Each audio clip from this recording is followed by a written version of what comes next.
First, we have the claims of fact.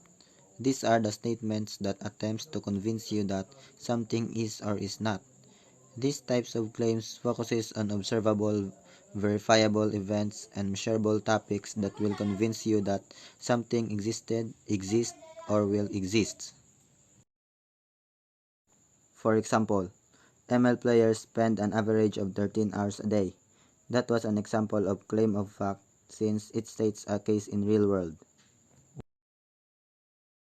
Next is wearing a mask is a must during this time of pandemic.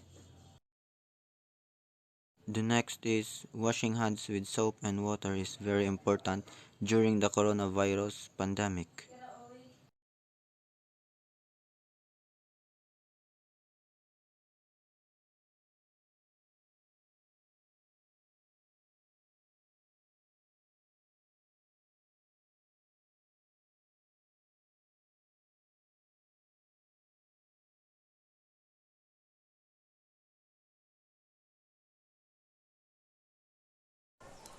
And now, the three types of claims are: claims of fact.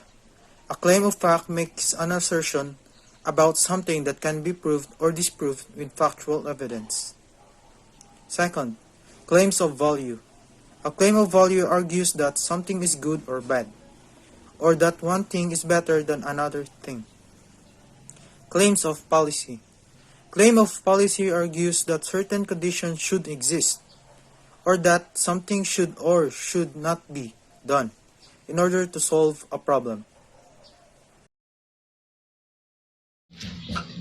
Claim of value.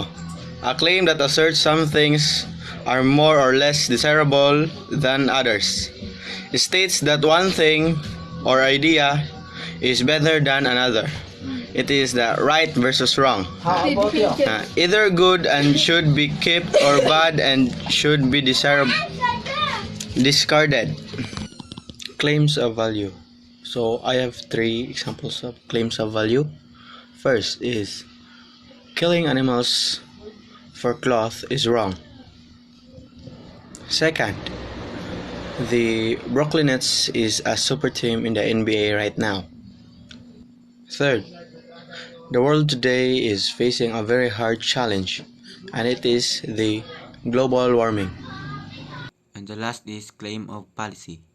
It aims to move you to take a course of action or change your behavior, most often to solve a problem.